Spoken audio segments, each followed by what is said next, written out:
Il y a des noms qui sont prononcés à voix basse et d'autres qui ne sont jamais prononcés. Et puis il y a Horus, autrefois fils bien-aimé, autrefois maître de guerre, autrefois la lance de l'empereur lui-même. Son nom est brisé sur tous les mondes qui se souviennent de l'incendie de l'âge d'or de l'Imperium. Sa chute a brisé plus que la chair ou l'Empire. Elle a laissé derrière elle une blessure qui n'a jamais cicatrisé. Mais la galaxie n'a pas oublié. Elle n'a pas tourné la page.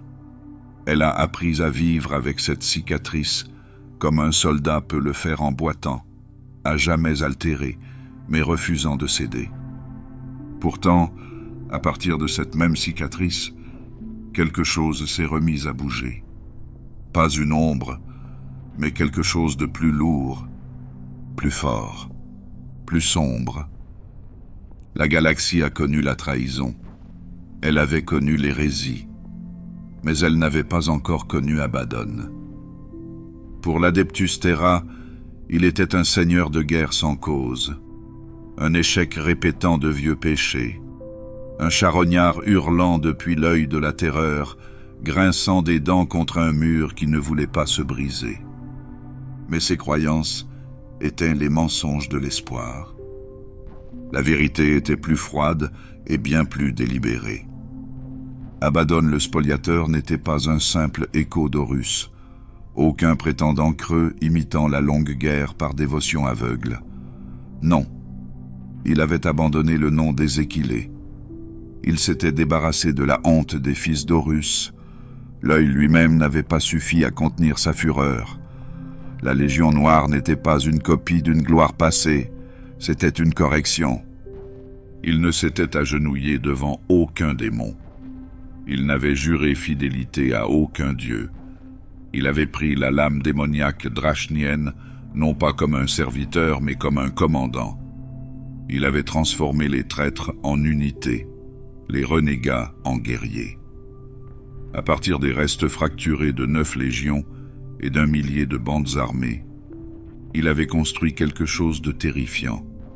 Non pas un souvenir de l'échec d'Horus, mais l'avenir du chaos lui-même. Pourtant, ce n'est pas l'histoire que l'Imperium a choisi de voir. Les grands seigneurs l'ont démis de ses fonctions. L'Ecclésiarchie l'a traité de faux prophète. L'Inquisition savait mieux, mais elle aussi avait ses propres guerres. Le nom d'Abaddon est donc entré dans les archives de l'effroi, maudit, moqué, nié, craint à parts égales, mais jamais vraiment cru. Mais la galaxie y croit désormais. 13 fois, il a surgi de l'œil de la terreur. 13 croisades noires ont marqué les étoiles. Il ne s'agissait pas de frappes sans but, ni des crises de colère d'un chef de guerre raté. Chacune d'entre elles était une lame tirée à dessein. Un test, une sonde, une chasse aux artefacts, aux reliques, aux clés d'une guerre qui n'a pas encore commencé. Elphanor tomba le premier. Une épreuve de sang. Plus tard vinrent le Reclusiam de Dorn, le temple des briseurs de Sermon, les grands bastions du Segmentum Obscurus. Tous s'écroulèrent. Non pas pour conquérir, mais pour défaire. L'Imperium appelait cela des défaites. Ce n'était pas le cas. Il s'agissait d'un prologue. Et dans ces intervalles silencieux entre les guerres, Abaddon attendait. Il rassembla des alliés que l'on ne pouvait ni soudoyer avec de l'argent, ni dompter avec des serments. Des démons assoiffés de sens, d'anciennes machines nées de l'hérésie, et des troupes qui se souvenaient du siège de Terra, non pas avec douleur, mais avec faim. Même parmi ses ennemis, la vérité commençait à résonner. Ce n'était pas le fils d'Horus, c'était quelque chose de pire. À l'époque précédant la 13e croisade, lorsque l'Imperium se croyait encore éternel, les étoiles scintillaient avec inquiétude. L'œil de la terreur pulsait comme un second soleil. Et en son sein, à bord du Vengeful Spirit, le même vaisseau de guerre qui avait autrefois transporté l'architraître lui-même, Abaddon observait. Pas avec nostalgie, pas avec de la haine, avec calcul. Car pour lui, l'impérium n'est pas le but, c'était l'obstacle. La véritable guerre n'avait jamais pris fin avec le siège de Terra. Elle avait simplement changé de forme. Et là où Horus avait échoué en allant trop loin, trop vite, Abaddon réussirait en se déroulant comme un serpent dans la longue obscurité. Il n'a pas besoin de prendre d'assaut les portes du palais impérial. Il lui suffit d'ouvrir l'œil. C'est ainsi qu'il a attendu, non pas dans le silence, mais dans les tempêtes, non pas dans l'échec, mais dans le rassemblement. Le temps que l'Impérium comprenne, Cadia aurait déjà brûlé. Mais nous y reviendrons bientôt. Tout d'abord, nous devons veiller à ce que la lame soit dégainée. Le talon dégainé. Il disait que les fils d'Horus étaient morts avec leur père, que lorsque le maître de guerre tombait, sa légion tombait elle aussi, son esprit brisé, son but dispersé dans l'œil de la terreur comme du verre brisé. Et pendant un certain temps, ce fut vrai. Les survivants se sont battus entre eux. Les capitaines se retournèrent contre les capitaines, les chefs de guerre contre les chefs de guerre. Le nom de Luna Wolves devint une malédiction, même parmi les traîtres, et l'œil les engloutit tous, indifférents à leur folie. Mais Abaddon n'est pas mort avec Horus. Il se tenait devant le cadavre de son père génétique, et quelque chose en lui s'est brisé. Mais ce n'était pas du chagrin, c'était la clarté. Le cadavre n'était pas un dieu. Horus avait été magnifique, mais imparfait. Et dans cet échec final, où la lame d'or de l'empereur a déchiré une chair autrefois destinée à la grandeur, Abaddon a vu non pas la mort de l'espoir, mais l'erreur de la foi. Il ne s'agenouillera plus jamais, pas devant un dieu, pas devant un souvenir, pas même devant le fantôme de l'homme qui les avait menés à la ruine. C'est ainsi qu'il tourna le dos au reste de la charogne, de ce qui avait été le plus grand commandant que la galaxie ait jamais connu, et qu'il recommença. L'œil de la terreur n'est pas tendre avec ceux qui cherchent un but. Il offre facilement la folie, le pouvoir, mais la direction, jamais. Ce qu'Abaddon a construit, ce n'est pas simplement par la force, mais par la domination de la volonté. Il a emprunté les mêmes chemins que ceux qui avaient brisé des milliers de personnes avant lui, et en est ressorti plus qu'entier. Son premier acte n'a pas été la conquête. C'était une purification. Le cadavre d'Horus avait été volé, dans un sanctuaire au fond de l'œil, gardé par les fils les plus fanatiques. Il avait été préservé comme une relique, un symbole, un monument désespéré. Mais Abaddon s'en empara, et avec la lame démoniaque drachnienne en main, il la détruisit complètement, atomisée, défait, pas par dépit, mais par nécessité. Tant qu'Horus subsistera sous quelque forme que ce soit, sa légion ne pourra jamais être autre chose que des fantômes. Le cadavre disparut. La renaissance pouvait commencer. Il abandonna le nom de fils d'Horus, se débarrassa de l'émeraude et de l'or de leur armure et brandit une nouvelle bannière. Une bannière d'obsidienne et d'or. Un symbole qui ne portait aucune allégeance aux dieux du passé ou à l'impérium. Seul l'œil et la volonté qui s'en dégageaient. La Légion Noire n'est pas née de la loyauté, mais du rejet. Et elle n'a pas grandi par la foi. Elle a grandi par la peur. Un à un, les restes fracturés d'autres légions de traîtres furent attirés. Des seigneurs de la nuit sans but. Des Wordbearers trop zélés pour que les démons leur fassent confiance. Des guerriers de fer fatigués des sièges et du silence. Des bandes de guerriers qui avaient fui dans l'œil pendant la dispersion, chacun avec sa propre philosophie amère. Abaddon n'exigeait pas l'adoration. Il exigeait l'unité ou l'anéantissement. Ceux qui ont résisté ont été brisés. Ceux qui se sont soumis ont été armés. Et ceux qui sont restés trop longtemps indécis n'ont plus jamais donné signe de vie. Ce qui a émergé au cours de ces premiers siècles n'était pas une armée, c'était une tempête qui prenait forme. Ces chefs étaient des monstres, certes, mais des monstres qui comprenaient. Ils se souvenaient du siège de Terra. Ils se souvenaient qu'ils étaient passés tout près. Et ils savaient qu'en Abaddon, il y avait quelque chose qui manquait à Horus dans ces derniers jours. Endurance. Le maître de guerre avait cru en la victoire. Abaddon croyait en la guerre. Sans fin, impitoyable, éternel. Et lorsque la première des croisades noires a jailli de l'œil, la galaxie a continué à rire. Elle l'appelait encore une ombre, prenait encore le silence pour de la faiblesse. Mais l'Imperium a commencé à s'en rendre compte. Pas d'un seul coup, mais lentement. La communication entre les flottes du Segmentum a été rompue. C'est ainsi que des sanctuaires entiers ont sombré dans l'obscurité, pour réapparaître ensuite avec des symboles qu'aucun adepte vivant ne peut reconnaître. Dans les chuchotements des Astartes loyalistes qui parlaient d'un personnage qu'ils ne pouvaient pas tuer, un chef de guerre qui saignait mais ne tombait pas. Et derrière tout cela, le symbole. Noir et or. La griffe est dégainée. L'Imperium a longtemps craint les démons. Il craignait la corruption. Il craignait sa propre décadence.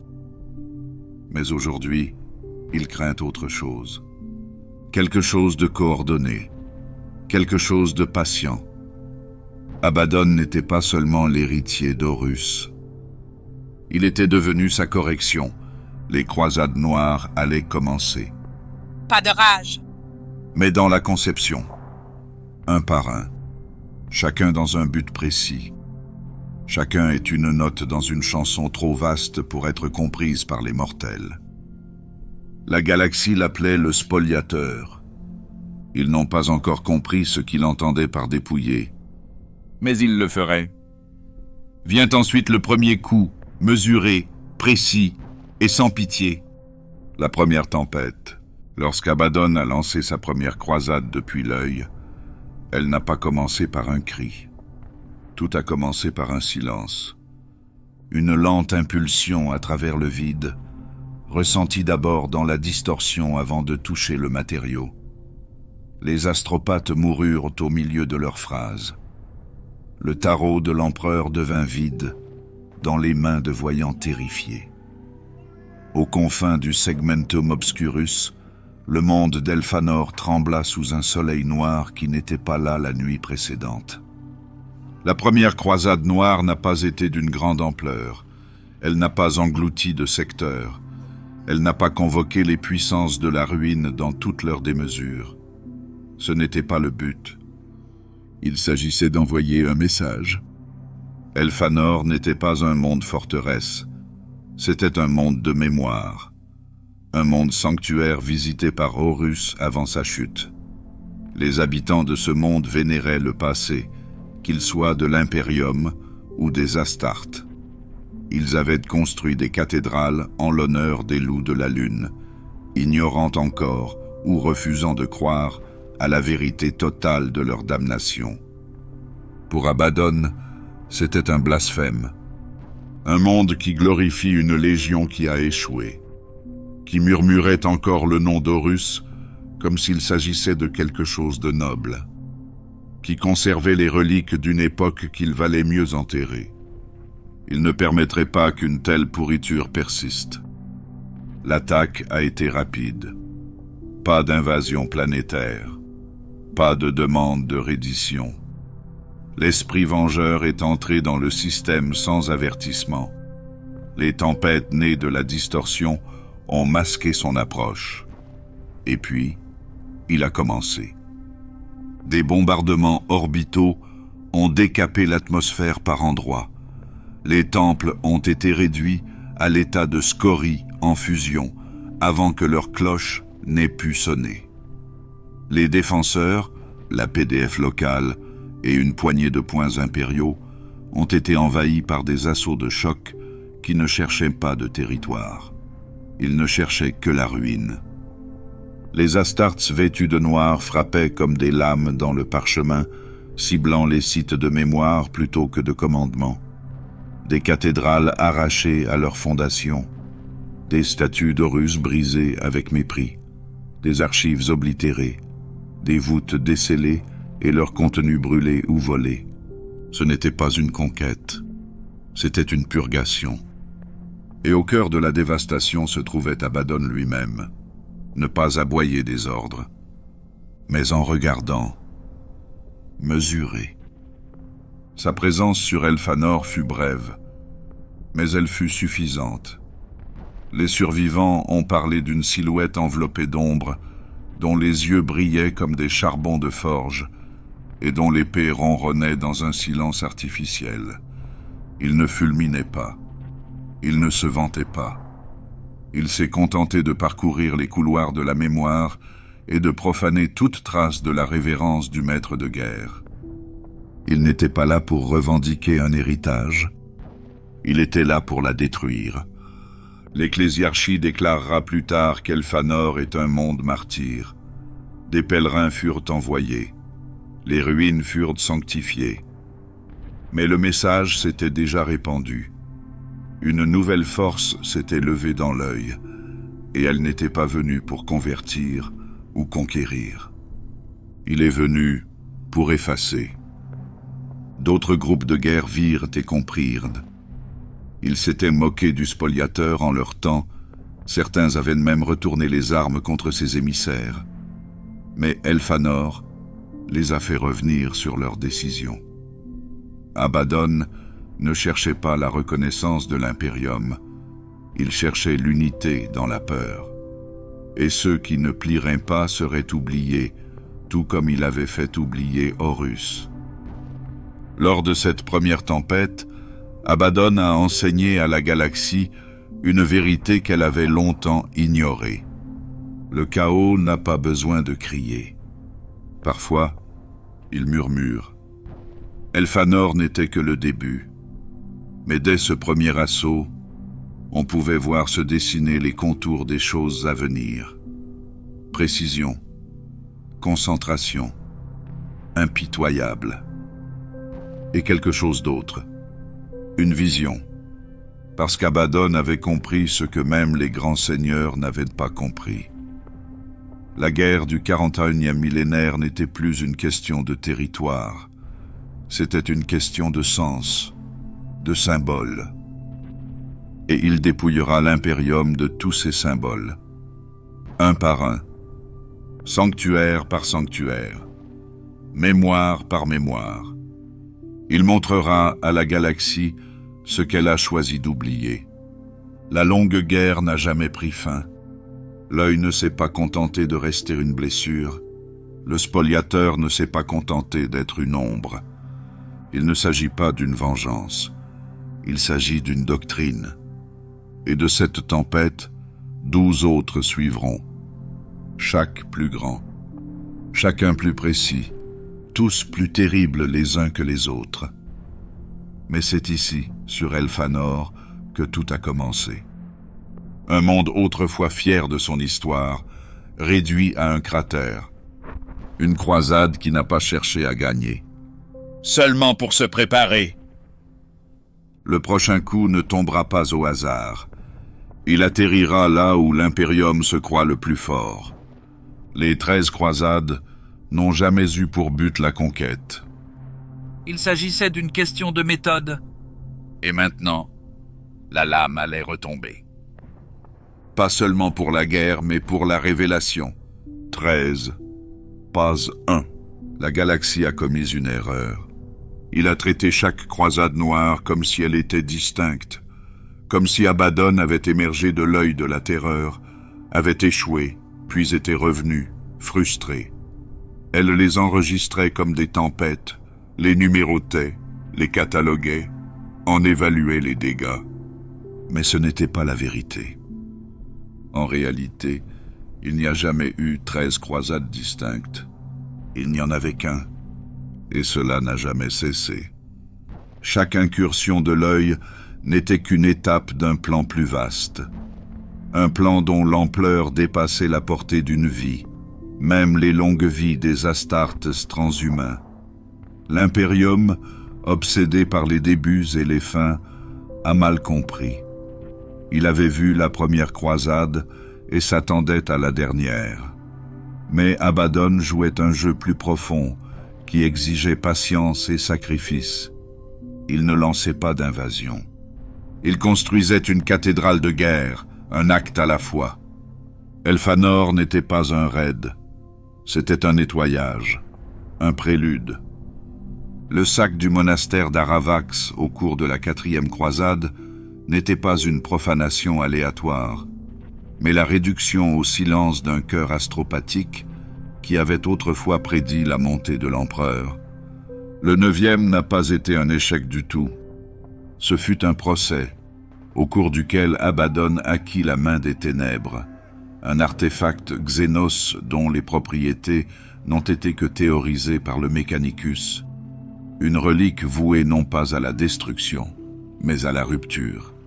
Encore et encore, le spoliateur a frappé, non pas pour conquérir des mondes, mais pour dévoiler des vérités, rassembler des fragments, clés, les armes. Pendant ce temps, l'Imperium comptabilise les pertes, comme si la lecture d'un rapport de pertes permettait de prédire la forme de la tempête. Ce n'était pas la première fois que l'Imperium confondait stratégie et folie. Ce ne sera pas la dernière. Prenons l'exemple de la 6e croisade, au cours de laquelle la Légion Noire a pris pour cible le monde de la forge de Cassir-Lutien. Cette guerre fut brève. Le Mechanicus revendiqua la victoire. Mais sous la surface en fusion de ce monde, une chambre forte a été forcée. À l'intérieur, un ancien moteur de guerre, classé par l'Ordo Redactus et connu seulement du fabricateur général, a été pris. Pas pour l'exposer, pas pour le montrer, à utiliser. Et c'est ce qu'Abaddon a compris, ce que tant d'autres n'ont pas compris. Le chaos n'est pas inefficace. Il ne s'agit pas d'un hasard. Il est stratifié. Il n'a pas frappé comme Horus, comme un marteau tombant de l'orbite. Il a frappé comme un artisan, coupant avec précision, testant le grain de la résistance de la galaxie, façonnant un héritage qui n'avait pas besoin d'être compris par les mortels. Il n'a pas cherché à répéter le passé. Il a cherché à l'écraser. Même les Space Marines, ceux qui sont nés d'une semence génétique et qui ont été élevés dans la guerre, commencèrent à remarquer le schéma trop tard. Les chapitres du Segmentum commencèrent à parler d'éléments récurrents, les mêmes groupes de guerre de la Légion Noire apparaissant à des décennies d'intervalle, ciblant des coordonnées spécifiques qui n'avaient aucune valeur tactique apparente. Mais le modèle était là. Toujours les symboles, toujours les reliques. Il y a toujours quelque chose de pris qui aurait dû être oublié. Même dans la chaîne, ces mouvements ont du poids. Les dieux du chaos, capricieux et insatiables, observaient la scène avec un certain respect. Abaddon n'était la marionnette de personne. Il ne portait pas le collier de cornes et ne chantait pas les louanges de Slanesh. Il ne ployait le genou devant personne. Et pour cette raison, il lui offrait des pouvoirs sans laisse, de terribles cadeaux à un mortel qui les manierait non pas comme des offrandes, mais comme des outils. Il n'était pas leur serviteur, il était leur instrument. Et ce qu'il a construit au cours de ces 13 croisades n'était pas un empire. C'était un moment, un projet soigneusement préparé, destiné à briser la colonne vertébrale d'un impérium stagnant qui, dans son dernier souffle, entretenait encore le mensonge de l'unité. Lorsque Cadia tomberait, La galaxie croirait que les croisades ont enfin réussi. Mais Cadia n'était pas le point culminant, c'était le point d'appui. Parce que chaque relique revendiquée, chaque monde profané, chaque sanctuaire brisé n'étaient pas des actes de terreur commis au hasard. Ils faisaient partie d'une mosaïque. Une mosaïque qui, vue à la bonne distance, révélait la vérité. Abaddon ne cherchait pas à gagner des batailles. Il préparait la lame qui transpercerait enfin le cœur de l'Imperium. Chaque guerre avant Cadia était une répétition. La suite ne sera pas une croisade. Il s'agirait d'un bilan. Et la lame qu'il allait brandir n'était pas simplement de l'acier ou de la haine forgée par des démons. C'était un nom. Une épée qui murmure, une arme née du cœur brut de la folie. Le moment est venu de l'exploiter pleinement. Drachnien. Il existe des armes qui tuent, et il y a des armes qui se souviennent. La lame démoniaque drachnienne n'est pas une simple épée. Ce n'est même pas de l'acier à proprement parler. Elle est née de ce qui ne peut être forgé, de la peur, du péché et de l'écho primordial des mensonges murmurés dans l'obscurité avant que le langage ne soit parlé. Personne ne peut dire quand la lame est apparue pour la première fois. Même les démons qui crient sous sa poignée ne s'en souviennent pas. Certains disent qu'elle a été formée dans les couches les plus profondes de la distorsion, là où la réalité se replie sur elle-même et où même les dieux détournent le regard. D'autres prétendent qu'il s'agit du premier mensonge jamais raconté, un mensonge si vil qu'il s'est transformé en arme. Quelle que soit sa vérité, elle n'a pas été faite. Il est né. Et quand Abaddon a posé ses mains sur elle pour la première fois, il ne l'a pas faite avec révérence. Il l'a prise dans l'obscurité, comme on plonge la main dans la flamme, non pas pour la réchauffer, mais pour la refaire.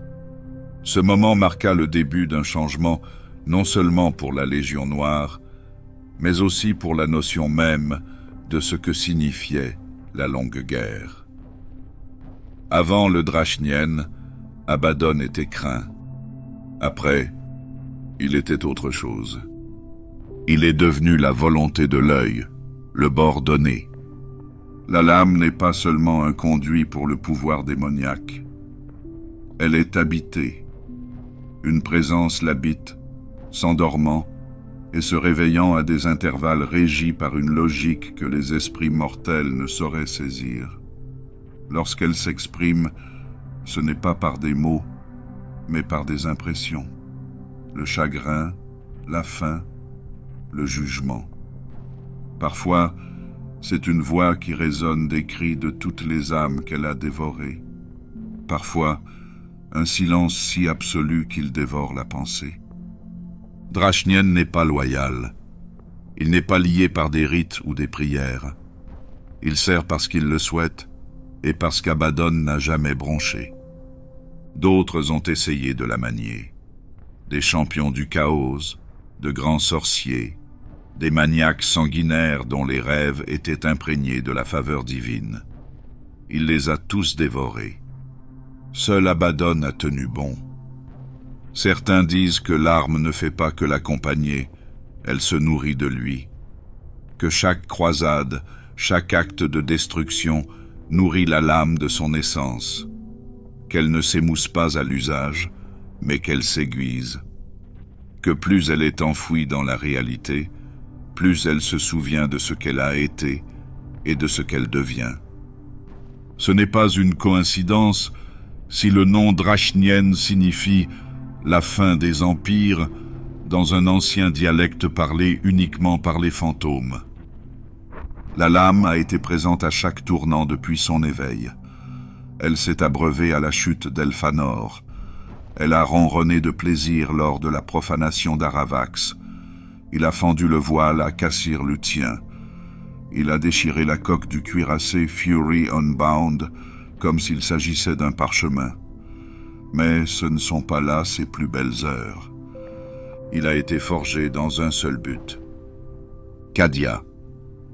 La rupture de ce bastion n'était pas seulement la destruction d'une forteresse, c'était aussi une blessure infligée directement à l'illusion de la permanence.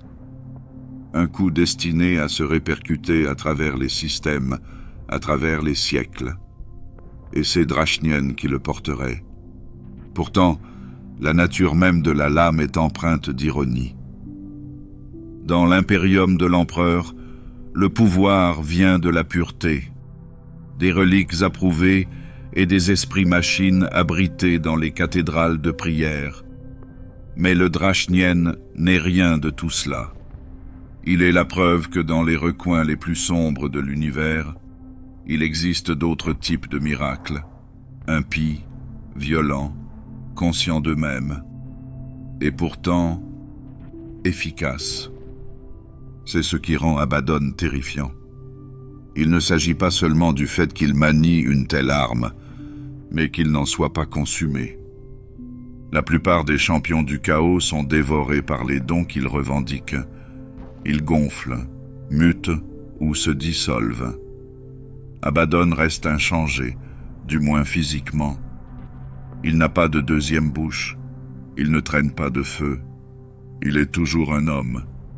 Mais c'est la volonté qui le définit. Il tient Drachnien non pas comme un adorateur, mais comme un maître. Et tant qu'elle restera à ses côtés, il ne faut pas se faire d'illusions sur son rôle dans cette guerre. Il n'est pas le héros du chaos indivis. Il est le bourreau des empires. Le Drachnien n'est pas un outil de folie. Il s'agit d'une déclaration. Que même en l'absence de Dieu, dans le silence entre les prières, la galaxie saigne encore, et la main qui tient la lame ne tremblera pas. L'heure approche, et la prochaine étape de la longue guerre attend à la limite de la vision, enveloppée de feu. Un monde dont le nom a encore du poids. Cadia. Mais avant sa chute, il faut la préparer. Le cœur du désespoir. Il existe un endroit dans la galaxie où la défiance était autrefois gravée dans la pierre et non inscrite dans les Écritures. Là où chaque enfant naissait en sachant que la mort ne viendrait pas de l'âge ou de la maladie, mais du tonnerre de la guerre. Cet endroit, c'était Cadia. Pour l'Imperium, Cadia était plus qu'une forteresse. C'était une promesse, accordée non pas par des mots, mais par des murs. Chaque citadelle de ce monde a été érigée dans un but unique, s'interposer entre l'œil de la terreur et le reste de l'humanité. Pas pour aller de l'avant, pas pour réclamer, simplement pour endurer. Mais l'endurance ne peut durer éternellement. Pendant 10 000 ans, Cadia a subi le poids du chaos. Chaque incursion de l'œil, chaque marée de démons, chaque fragment des légions traîtresses sorties de l'immatérium. Cadia les a affrontés, les a retenus, les a brisés. Et l'Imperium pensait qu'il en serait toujours ainsi, que Cadia était intouchable, que les pylônes enfoncés dans sa croûte, structures anciennes dont les créateurs n'avaient pas de nom, ne s'effondreraient jamais, que son peuple, né guerrier et élevé pour le siège, ne pouvait pas tomber. Ce n'était pas de l'arrogance, c'était un besoin. Car si Cadia pouvait tomber, la galaxie n'aurait plus de bouclier. Abaddon l'a compris mieux que les grands seigneurs. Il ne s'est pas déchaîné contre Cadia. Il n'a pas envoyé vague après vague des fous hurlant contre ses bastions. Il a attendu, étudié. Et quand le moment est venu, il a apporté plus que des soldats. Il a apporté du sens. La 13e croisade noire n'était pas une bataille de conquête. C'était un rituel, une symphonie de ruines composée avec patience, l'aboutissement de reliques rassemblées, d'alliances formées, d'armes aiguisées au fil des siècles. Cadia a été choisie non pas parce qu'elle était faible, mais parce qu'elle était un mythe. Et Abaddon a compris une chose essentielle. Pour briser un mythe, il faut briser son symbole. L'assaut a commencé par la tromperie. Pas de tonnerre, pas de feu, mais de la désinformation, des convois perdus, interférences vox, des échos astropathiques transformés en parasites. Le haut commandement cadien savait que quelque chose bougeait, mais pas où, ni quand cela allait frapper. Lorsque les tempêtes de distorsion se séparèrent enfin, il était trop tard.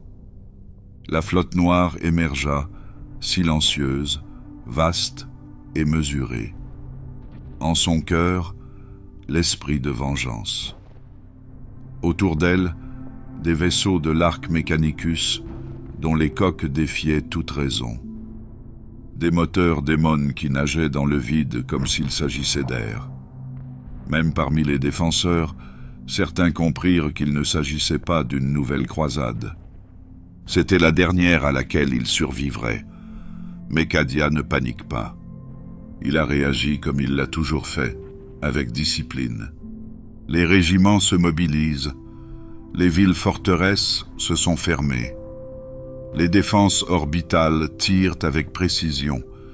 Les défenseurs tiennent bon, non pas parce qu'ils s'attendent à la victoire, mais parce qu'ils ne connaissent pas d'autre solution. Et pendant un certain temps, il a semblé qu'il pourrait réussir. La guerre terrestre s'enlise, les troupes de choc cadiennes se sont battues bloc par bloc, les murs tenaient bon, même l'élite d'Abaddon ne parvint pas à franchir les lignes centrales. Mais il n'a jamais été question de terrain. Il n'a jamais été question d'attrition. Il s'agissait de briser les fondations. Sous la surface de Cadia se trouvaient les pylônes, ces étranges et anciennes structures qui bourdonnaient d'un silence que même le Mechanicus craignait de remettre en question. C'étaient des reliques de l'ancienne nuit. Elles n'appartenaient ni à l'Imperium, ni aux traîtres. Ils appartenaient à autre chose. Et c'est grâce à eux que l'œil de la terreur n'a pas encore consumé tout le segmentum obscurus. Il ne s'agissait pas de défense, il s'agissait de serrure. Abaddon n'avait pas l'intention de s'en emparer. Il voulait les détruire. Il a donc fait ce que personne n'attendait. Il a fait appel à une forteresse de pierre noire, l'une des constructions massives récupérées lors des précédentes croisades. Une arme qui ne visait pas les armées de Cadia, mais ses eaux. La forteresse n'a pas tiré une seule fois. Il n'a pas tiré 2 fois.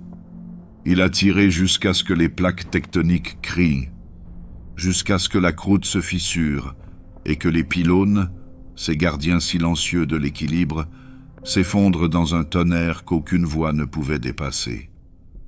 Le ciel a changé, pas seulement au-dessus de Cadia, mais sur l'ensemble du segmentum. L'œil s'est écarquillé. Les marées de la distorsion s'élancèrent vers l'avant, sans plus aucune contrainte. Les dieux ont crié leur triomphe. Et pourtant, Cadia s'est battue. Même si la surface s'est soulevée, même si les villes disparaissaient dans des gouffres en fusion, même si la gravité elle-même a oublié comment se comporter. Parce que c'était Cadia. Il n'a pas cédé. Mais Abaddon ne lui avait jamais demandé de le faire. Il avait simplement besoin qu'elle meure. Le cœur du mur de l'Imperium a été percé. Mais il n'a pas encore volé en éclats. Kasr Kraf est toujours debout. Dans son ombre, les défenseurs se sont rassemblés pour un dernier combat. Kasr Kraf n'a pas été conçu pour tomber. C'était le plus ancien des bastions de Cadia, plus ancien même que les archives de l'Imperium moderne ne pouvaient le confirmer. Ces murs n'étaient pas que du béton et de la céramique, ils étaient des héritages. Chaque pierre avait été marquée par les invasions passées, chaque tour reconstruite une 12aine de fois, et chaque couloir trempé dans le sang de ceux qui l'avaient protégé de la ruine.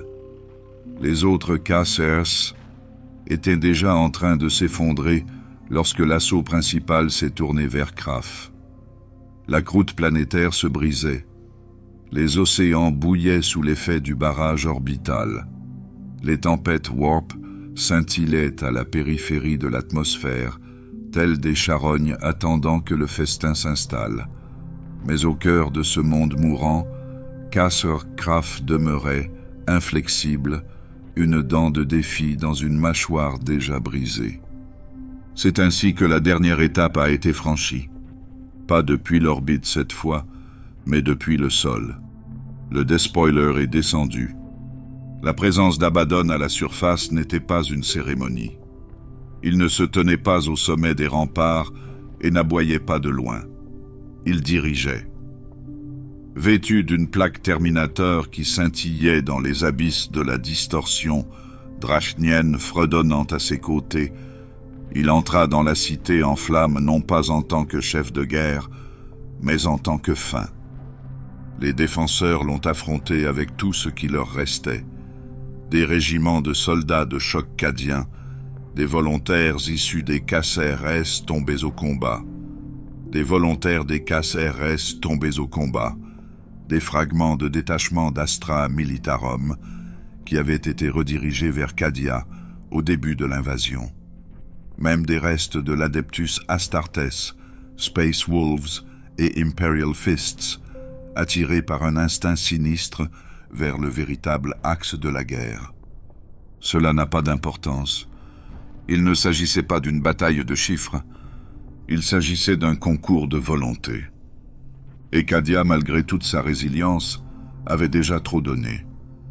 Dans les catacombes sous le Krapf, le dernier poste de commandement vacille sous l'effet d'une panne d'électricité. Les signaux Vox étaient pour la plupart statiques. À l'extérieur, les derniers emplacements d'artillerie crachaient de la fumée et des tirs. Au-dessus, l'esprit vengeur se profilait comme une seconde lune. Et dans chaque couloir, l'écho des bottes, certaines mortelles, d'autres non, s'amplifiait. Pourtant, ils ont résisté, pas par espoir, mais sans mémoire. Krapf a résisté pendant des millénaires, et pour les défenseurs qui s'y trouvaient, cela comptait plus que la survie. Ils n'essayaient pas de gagner, ils essayaient de survivre, donner à la galaxie une histoire dont on se souviendra. Mais Abaddon comprenait aussi les histoires. Il n'a pas frappé la porte principale. Il est entré par la brèche sud, où les générateurs de boucliers étaient tombés en panne. Les défenseurs avaient cru qu'il s'agissait d'un piège.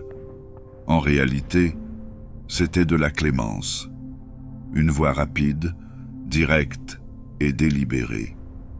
Il passa à travers le feu et les lignes de feu, sa suite déchirant les défenses comme la gravité la pierre qui tombe. Les sorciers le suivaient, murmurant des vérités qui décousaient la santé mentale. Les moteurs démoniaques rampaient derrière lui, traînant des ruines dans leur sillage. Et même derrière eux, la Légion Noire avançait, non pas comme des berserkers, mais comme des bourreaux. Les combats ont atteint la flèche de commandement en quelques heures. À l'intérieur, le général Creed est resté ferme. Il avait déjà ordonné l'évacuation. Des civils, des blessés, et même des fragments de reliques embarqués clandestinement sur les derniers vaisseaux en partance. Il savait que Krapf était perdu, mais il refusait de l'abandonner. C'est ainsi que la confrontation finale a eu lieu. Creed contre le spoliateur. Pas de duel, pas de cérémonie, juste une dernière défense. Il s'est battu jusqu'à l'épuisement de ses munitions, puis avec un pistolet laser, puis avec un couteau. Ce n'était pas suffisant. Abaddon n'a pas tué Creed de rage. Il l'a tué comme on fait taire un hymne provocateur. Et lorsque ce fut fait, il se tint au sommet du dernier bastion de Cadia et regarda non pas la ville, mais le ciel. La distorsion hurlait à travers la coquille brisée de la planète. L'œil pulsait au loin. La forteresse de Blackstone, fissurée et à moitié consumée par ses propres tirs, dérivait toujours au-dessus. Casr Kraf n'est plus là. Mais quelque chose de bien plus ancien était mort avec elle. La certitude. Parce que si Cadia peut tomber, tout peut tomber. Dans les siècles à venir, des régiments porteront encore le nom de ce monde. La porte de Cadix sera toujours évoquée par les commandants qui s'accrochent à leurs habitudes stratégiques. Mais la vérité demeure. Le cœur s'est arrêté de battre. Et la galaxie a ressenti le silence. Même aujourd'hui, alors que les cartes n'indiquent plus que Cadia est un monde, sa mémoire brûle. Non pas parce qu'il était debout, mais parce qu'il a tenu si longtemps et qu'il n'a toujours pas résisté. Abaddon n'avait pas besoin de gagner une guerre. Il avait besoin de prouver que la permanence était un mensonge. Avec la chute de Casr Kraf, ce mensonge s'est effondré. La suite n'a pas été un simple effondrement. C'était une révélation. L'œil s'élargit et un monde se fissurerait. Cadia n'a pas explosé. Il s'est déchiré. Il y a une différence. Les explosions sont immédiates. Elles sont synonymes de finalité, de moments trop rapides pour être réfléchis. Mais Cadia s'est fracturé au fil des heures, puis des jours. Sa ruine a été lente, délibérée et atroce. Les plaques tectoniques gémirent tandis que la forteresse de pierre noire, tirée du vide comme le marteau d'un dieu, achevait sa descente. La frappe orbitale n'était pas une arme. C'était une fin transformée en masse, en gravité et en inévitabilité. Lorsqu'elle est tombée, elle n'a pas seulement brisé la forteresse monde, il a brisé le ciel. Les champs de pylônes, anciens et mal compris, n'ont jamais été conçus pour être des armes. Ce sont des ancres, des racines qui maintiennent la chaîne en place. Abaddon le savait. Toute sa campagne avait été un rituel pour déformer la réalité. Les pylônes avaient été le dernier barrage. Leur destruction n'avait pas déclenché le chaos. Il l'a laissé entrer. L'œil de la terreur, longtemps une blessure statique dans le firmament, commença à changer. Il s'étira vers l'extérieur. Des traînées d'irréalité se répandirent dans les étoiles. Ce qui avait été autrefois une frontière définie entre le réel et le non-réel, la matière et la folie, se dissolvait. Dans tout l'impérium, les astropathes ont crié et ont éclaté comme des vaisseaux de verre. Les maisons des navigateurs sont devenues aveugles. Des vaisseaux sont entrés dans le warp et n'en sont pas revenus.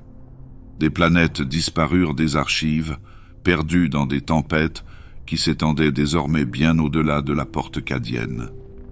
Ce n'est plus une passerelle, maintenant un gouffre. Mais au cœur de la tempête, des fragments de Cadia dérivaient encore. Des villes coupées en deux, des cratères brillants d'un feu artificiel, des flèches brisées flottant dans des puits de gravité qui n'obéissaient plus à la loi ou à la logique. Et parmi les débris, la vie s'accrochait. Des poches de résistance, des fragments de régiments, des astartes dispersés, des survivants non pas par stratégie, mais par refus. Ils ont continué à se battre, même si la planète elle-même les a trahis, même si la croûte terrestre s'effrite et que les océans s'enfoncent dans des gouffres de vide, même si l'atmosphère oscille entre l'espace réel et l'immatériel. Parce que c'était l'héritage de Cadia. Pas de victoire. Persistance. Ils se sont ralliés au navire survivant. Le Macrag's Honor, vaisseau amiral de Robut Guilliman, émergea de la tempête avec des survivants à sa remorque. Les commandants cadiens qui avaient participé à la défense finale de Casr Kraf partageaient désormais les ponts avec des ultramarines, des Death Watch et même des fragments des sœurs de bataille. Les survivants portaient des blessures plus profondes que la chair. Ils avaient assisté à la destruction de leur monde. Pourtant, aucun d'entre eux n'a demandé à battre en retraite. Parce que l'âme de Cadia n'a jamais été la pierre. C'était le serment. L'Imperium, malgré tous ses défauts, regardait maintenant une galaxie fondamentalement altérée. La distorsion avait ouvert une brèche dans les murs de l'ordre. L'Astronomican vacillait. Des secteurs entiers étaient inaccessibles. La grande faille, la Cicatrix Maledictum, avait commencé à se former. Et à l'intérieur de cette blessure, le chaos ne rugissait pas. Il a regardé. Abaddon, à bord du Vengeful Spirit, ne s'est pas réjoui. Il n'a pas marqué le moment par un discours. Il a simplement détourné son attention. Parce que Cadia avait rempli sa mission. C'était un symbole. Et maintenant, ce symbole est en cendres. Il n'y avait plus de monde forteresse pour garder l'œil. Il n'y avait plus de frontières pour tenir le warp à distance. Abaddon n'avait pas seulement porté un coup aux défenses de l'Imperium, il avait démontré que leur mythe de stabilité, de constance, était un mensonge. Qu'aucune pierre, aucun mur, aucune forteresse ne pouvait résister éternellement à la longue guerre. Dans la foulée, la galaxie s'est mise à trembler. La Légion Noire ne détenait pas de territoire. Elle se dispersait, semant la ruine dans un millier de systèmes. Les guerres du chaos déferlèrent comme une marée libérée d'un ancien barrage. Le commandement impérial se fractura. Les grands seigneurs restèrent silencieux trop longtemps. La foi vacilla. La guerre éclata non seulement entre le chaos et l'homme, mais au sein même de l'Imperium. Car aujourd'hui, personne n'est d'accord sur la nature même de la guerre. Une croisade? Un châtiment? Ou le début de quelque chose de bien pire? Les cicatrices psychiques laissées par la chute de Cadia persistaient dans la distorsion comme des radiations. Même les démons, nés de la folie, pouvaient ressentir le changement. La galaxie n'avait pas simplement perdu un monde, elle a perdu sa certitude. Et dans les creux laissés derrière lui, Abaddon se préparait à la phase suivante. La longue guerre a pris une nouvelle forme. Ce n'est plus une croisade, pas une campagne. Une galaxie qui n'est pas faite de l'intérieur. Mais même aujourd'hui, alors que Cadia dérive dans le silence, alors que ses fragments brillent de la dernière chaleur du défi, il y a quelque chose qui reste sacré. Pas la pierre, pas le sol, mais la mémoire. Cadia se lève. Il doit le faire. Parce que si ce n'est pas le cas, mais rien n'y fait. Lorsque les feux se sont calmés sur Cadia, rien n'a vraiment pris fin. L'Imperium ne s'est pas effondré. La Légion Noire n'a pas revendiqué la domination. Il n'y a pas eu de grande bannière hissée sur les ruines. Aucune voix ne déclara la victoire finale. Cadia était tombée, mais la galaxie était restée, meurtrie, secouée, éclatée, mais elle respirait encore. Et pourtant, quelque chose de fondamental s'était déplacé sous la surface de toutes les choses. Il ne s'agit pas de la mort d'un empire, c'est la mort de son illusion. La ruine de Cadia n'a pas réduit l'Imperium au silence, elle l'a exposé. Le voile s'était déchiré. Les histoires de résilience, de murs inattaquables, reposaient toutes sur un mythe qui dérivait maintenant en morceaux dans le vide. Pour la première fois en 10 000 ans, les citoyens de l'Imperium ont regardé dans la distorsion et l'ont vu en retour, non pas à travers une prophétie ou une doctrine, mais à travers une réalité brute et non filtrée. Il n'est plus nécessaire de chercher l'œil de la terreur. C'est venu à eux. Ce qui s'ensuivit ne fut pas une conquête au sens ancien du terme. La Légion Noire n'a pas cherché à gouverner. Le chaos ne s'est pas installé. Au contraire, il s'est infiltré par les fissures. Tous les mondes qui étaient autrefois à l'abri derrière la porte de Cadix se retrouvèrent exposés. Des planètes qui n'avaient pas connu la guerre depuis des siècles se réveillèrent avec des tempêtes orbitales et une folie soudaine. Les civilisations ne s'effondrèrent pas sous un siège, mais de l'intérieur, fissurées par la panique, l'incrédulité et l'effondrement psychique. Abaddon avait fait ce qu'Horus ne pouvait pas faire. Il a déstabilisé l'Imperium sans avoir besoin de s'asseoir sur le trône, parce que le trône préside désormais un royaume divisé par une plaie ouverte, et Cadia avait été le scalpel. C'est à ce moment-là que la longue guerre a cessé d'être une métaphore. Il est devenu le cadre même de l'existence. Il ne s'agit plus d'un conflit par intervalle, mais d'un état constant, d'une condition. Il n'y aurait pas de traité de paix, pas de zone tampon, pas de rétablissement, seulement l'élan. Même dans les salles de Terra, le ton a changé. Les hauts seigneurs ne parlent plus d'offensive, mais seulement d'endiguement. Ils ont publié des décrets sur la sécurisation des routes commerciales secondaires. Ils ont redistribué les flottes. Ils ont brûlé plus de carburant, plus de vie et plus d'espoir, tout cela au nom de la défense de ce qui restait. Mais ils sont arrivés trop tard. La fracture s'est étendue. Certains commandants impériaux, en particulier ceux qui se trouvaient trop près des tempêtes de distorsion, cessèrent de recevoir des ordres. Ils ont agi par instinct, rompant leurs propres protocoles, établissant des bastions indépendants sous des noms qu'ils ont inventés, chacun revendiquant sa loyauté, mais aucun n'étant en véritable communion. D'autres, bloqués par les marées artificielles de la distorsion, étaient tout simplement perdus. Les semaines ont passé, puis des mois, et toujours pas de fin. La croisade Indomitus n'avait pas encore commencé. Guilliman restait un espoir lointain. L'Imperium Nihilus, comme on allait le nommer, n'avait pas encore formé son vocabulaire de survie. Mais l'ambiance change. Les murmures de désaccord se font plus forts. Les rituels de pénitence s'allongent. Les prêtres commencèrent à brûler des bibliothèques entières de catéchismes, cherchant la pureté dans l'absence.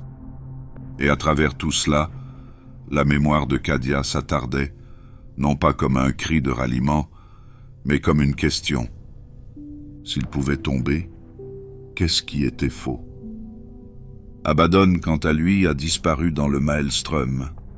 L'esprit vengeur fut aperçu près du Maelstrom, puis disparu. Certains prétendirent qu'il s'était déplacé sur les chuchotements de Vashtor, d'autres qu'il était parti à la recherche des vestiges d'un pouvoir encore plus ancien que le Warp. Aucune confirmation ne vint jamais, parce que les confirmations relèvent de l'ordre, et la galaxie appartient désormais à l'incertitude. Tel est le véritable héritage de la mort de Cadia. Une tombe non pas pour un seul monde, mais pour l'idée que les empires peuvent durer. L'Imperium respirait encore. Il déplaçait encore ses flottes, comptait ses morts et répétait ses litanies. Mais ses actions étaient désormais les rythmes des désespérés et non des triomphants. Le nombre de fois où le credo a été récité n'a pas d'importance. La plaie ne se referme pas. Les étoiles avaient vu ce qui se cachait sous la surface du mythe de l'Imperium. Et ils n'oublieront pas. La tombe n'était pas marquée par une pierre. Il a été marqué par la dérive. C'est ainsi que Cadia est entré dans la légende. Il ne s'agit pas d'une fondation, mais d'un mémorial. Ce n'est pas un symbole de force, mais de fragilité révélée. Les croisades noires ne s'arrêteront pas. Ils n'ont jamais été censés le faire. Chacun d'entre eux est un coup porté à la croyance de la galaxie en elle-même. Chacune est une cicatrice laissée ouverte. Chacun d'entre eux est un pas vers la suite. L'œil n'est plus une menace lointaine. C'est désormais le centre de gravité. et de sa profondeur, la faille s'est élargie. La galaxie a commencé à se diviser. Et ce qui s'en dégage va tout changer. La grande faille n'a pas émergé avec un seul son. Elle s'est répandue dans la galaxie comme de l'encre sur du vélin, d'abord lentement, puis sans retenue. La blessure qui s'est ouverte au-dessus de Cadia ne s'est pas arrêtée. Elle s'est étendue. Elle s'est frayé un chemin à travers les étoiles avec la cruauté tranquille de l'inévitable. Son nom n'était pas encore connu, mais sa forme commença à se graver dans la conscience de chaque être vivant. La Cicatrix Maledictum, une faille si vaste qu'elle a coupé la galaxie en deux. Ceux qui l'observaient depuis des systèmes éloignés n'y voyaient pas un simple vide, mais une déchirure dans le tissu de la compréhension. Une tempête sans centre, une cicatrice sans lumière qui résiste à la mesure et se moque de la classification. Les astropathes n'osaient pas la contempler. Les navigateurs pleuraient lorsqu'ils le faisaient. La distorsion déferlait en marée chaotique, entraînant des systèmes entiers dans le silence. Voyager devint un pari, puis une condamnation à mort. L'impérium n'est plus entier. Segmentum Pacificus, Segmentum Solar. Il s'accrochait à la lumière déclinante de Terra. Mais l'autre moitié, l'Imperium Nihilus, a sombré dans l'ombre. Les planètes disparurent de tout contact. Les lignes d'approvisionnement se sont rompues. La foi vacilla, non pas parce que l'ecclésiarchie avait changé, mais parce que ses paroles ne pouvaient plus atteindre le peuple. Ce qui avait été un empire unifié n'était plus qu'un archipel éclaté flottant dans un océan de folie. Et la faille n'a pas seulement englouti la matière. Il a avalé le sens. Les calendriers ne s'accordent plus. Les archives se sont fracturées. Des régions entières ont adopté leurs propres horloges, leurs propres croyances. Certains ont tenté de s'adapter. D'autres ont inventé de nouveaux dogmes. Le vide a donné naissance à des hérésies, non par désir, mais par nécessité. Là où la lumière de l'empereur était parvenue, il n'y avait plus que de l'électricité statique. Pour ceux qui ont survécu aux premières années de traversée de la brèche, la vie est devenue un rituel. Non pas de foi, mais de survie. Le matin, il s'agissait de vérifier la présence de tempêtes de distorsion. À midi, il fallait rationner les munitions. La nuit, c'était le silence, car les conversations vocales étaient devenues un leurre pour les horreurs qui apprenaient trop vite. Dans ces conditions, l'autorité s'est déformée. Les commandants impériaux sont devenus des seigneurs de la guerre. Certains tentèrent de respecter leur serment, de préserver l'ordre qu'ils pouvaient. D'autres ont rompu complètement, s'arrogeant la divinité en l'absence d'examen approfondi. Sur certains mondes, les commissaires étaient devenus des rois.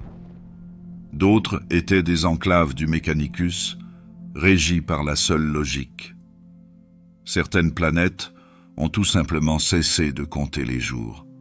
Et à travers tout cela, le chaos a bougé.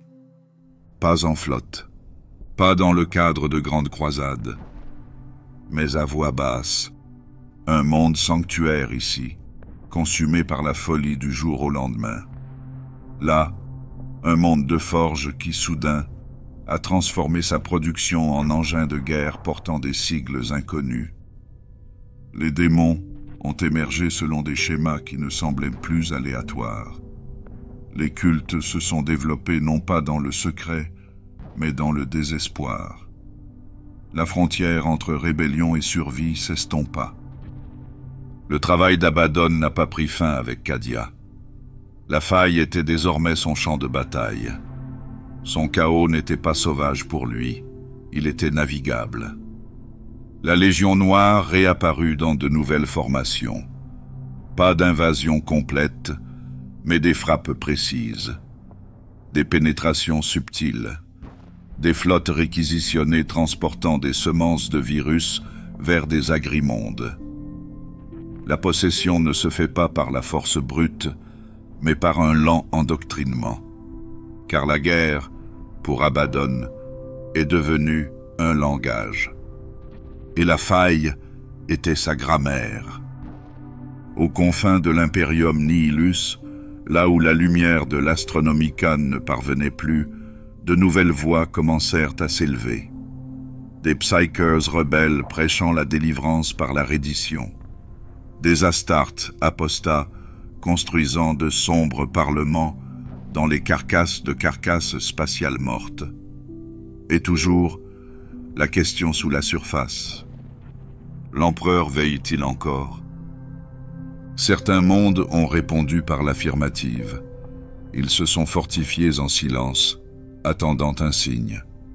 D'autres ont dit non et ont brûlé toutes les églises pour ne pas se souvenir de ce qu'avait été l'espoir. Et puis, comme une balise perdue dans le temps, un signal a traversé l'obscurité. La croisade Indomitus. Roboute Guilliman revint, armé de vérité et de colère. Le primarque n'avait pas oublié le vieux langage de l'Empire. Mais ce qu'il a vu de l'autre côté de la faille est une chose à laquelle même lui ne s'était pas préparé. Il ne s'agissait pas d'une guerre pour la Terre. C'était une guerre pour la mémoire. Car dans l'obscurité qui recouvrait désormais la moitié des étoiles, les gens commençaient à oublier ce que l'Imperium avait jamais signifié. Ils se souvenaient des soldats, ils se souvenaient du feu, mais ils ne se souvenaient pas de l'unité. La faille n'a pas seulement brisé l'espace, il n'y a plus de sens. Et Abaddon comprit quelque chose que les grands seigneurs niaient encore, que la plus grande arme du chaos était la déconnexion.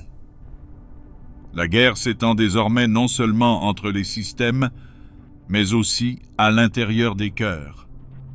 De l'autre côté de la faille, la galaxie se regarde s'effilocher. Il y avait autrefois un ordre dans la galaxie. Pas la paix, jamais ça, mais un rythme. Les planètes donnaient ce qu'elles pouvaient, l'Imperium prenait ce dont il avait besoin, et quelque part entre la famine et le service, la survie était assurée. La dîme était le fondement de ce rythme. Les céréales, munitions, minerais, chair.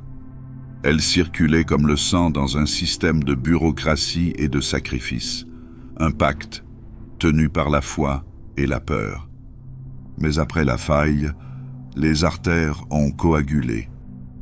De l'autre côté du Cicatrix Maledictum, les navires de la dîme n'arrivent plus. Les scribes ont cessé d'enregistrer. Les coffres-forts de l'administratum se sont figés, leurs données étant périmées avant même d'avoir pu être transmises. Les mondes de forge commencèrent à accumuler leur production. Les agrimondes protégèrent leurs silos par des tirs d'armes à feu. Les conscrits de l'Astra Militarum, autrefois élevés comme des récoltes, devinrent une monnaie de plus en plus rare que personne ne pouvait se permettre de dépenser. C'est ainsi que les incendies ont commencé.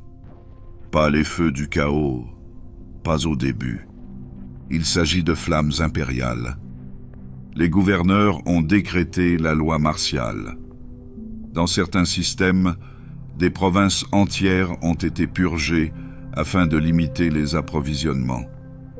La Schola Progenium a commencé à former les enfants plus jeunes, avec des programmes plus courts et une discipline plus stricte.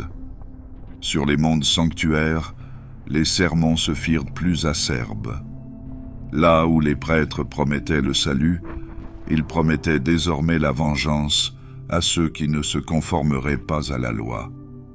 Car sans la dîme, la machine s'est enrayée, et si la machine s'arrête, tout s'effondre. L'Inquisition est arrivée trop tard. Ils ont trouvé des mondes déjà fissurés.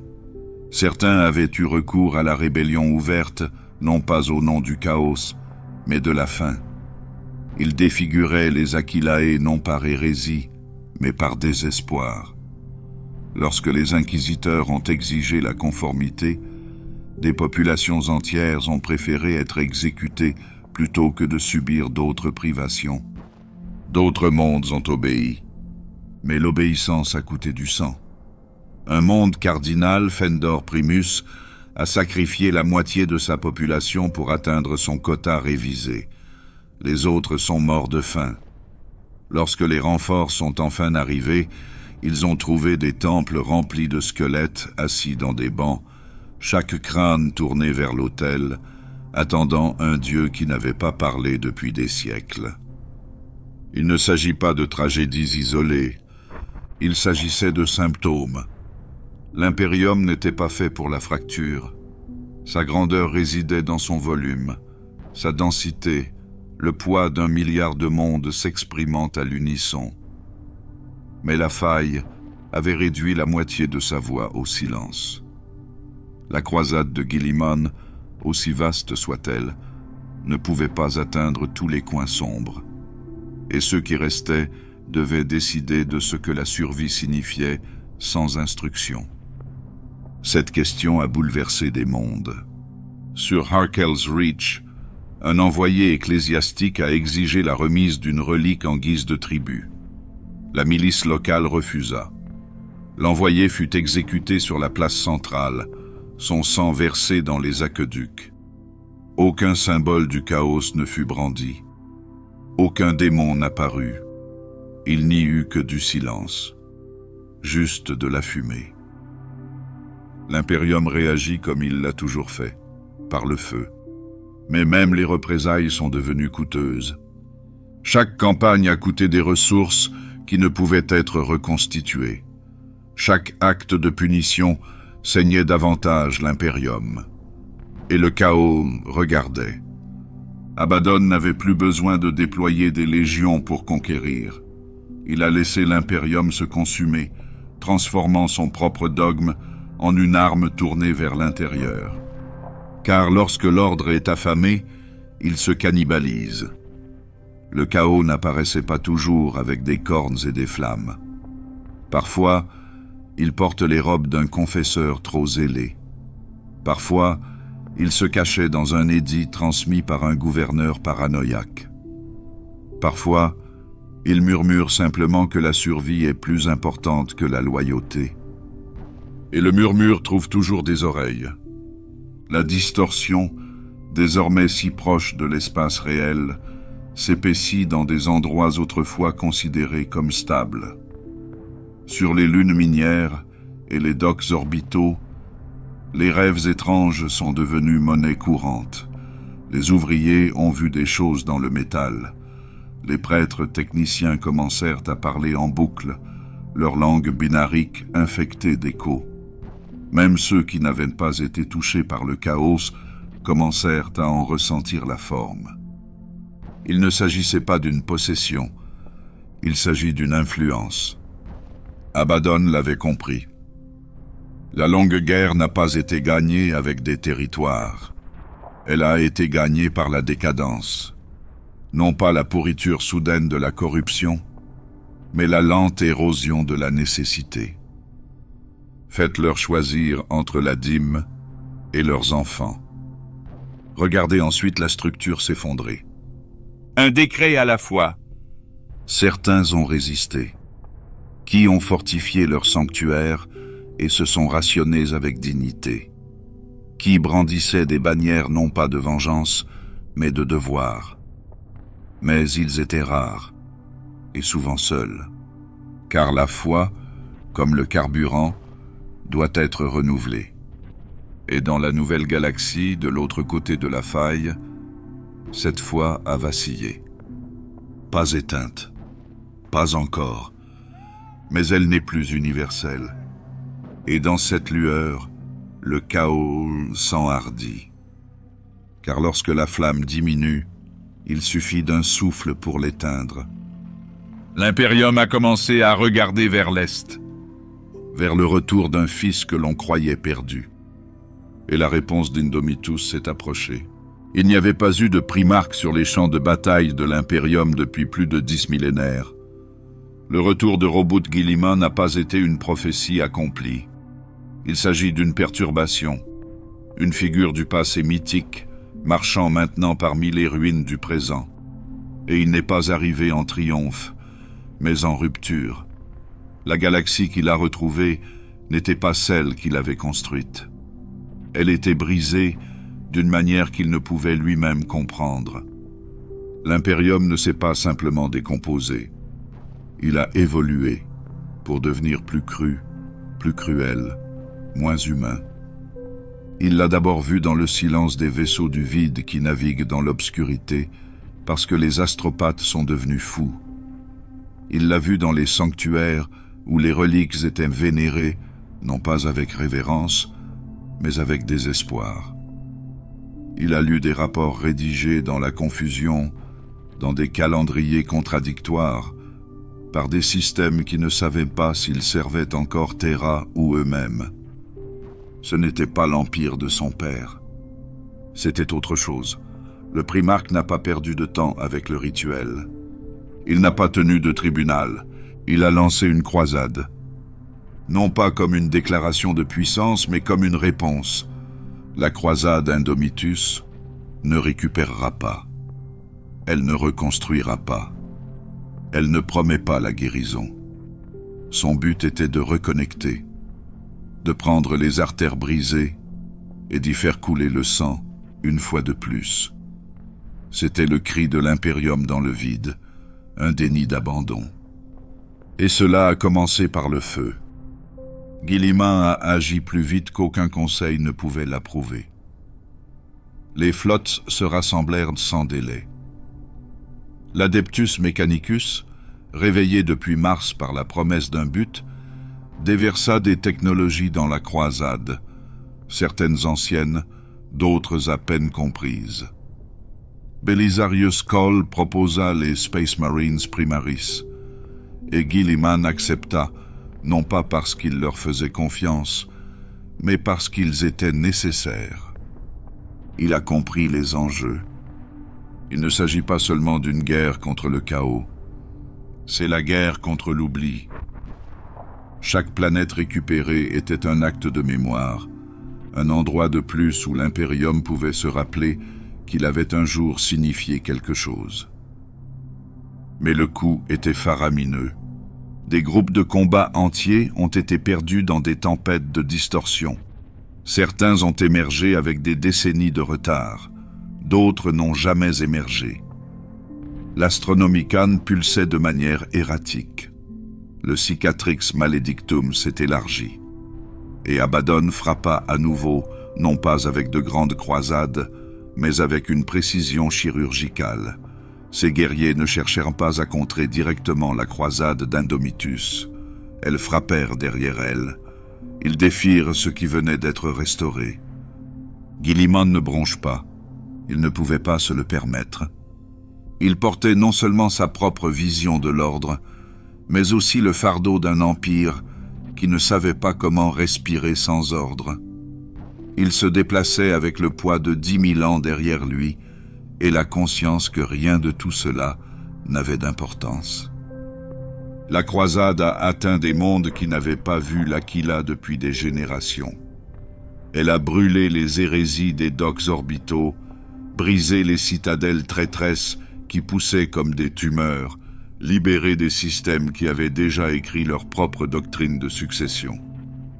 Chaque victoire est amère, non pas parce qu'il coûte trop cher, mais parce que Guilliman pouvait voir la futilité s'accumuler sur les bords. Pour chaque monde récupéré, un autre s'éloignait. L'Imperium était trop vaste, la faille trop profonde. Il a ramené la lumière, mais les ténèbres avaient déjà enseigné à la galaxie de nouvelles façons de vivre. Et tous n'étaient pas impatients de revenir. Certains mondes ont résisté à la réintégration. Certains se sont adaptés.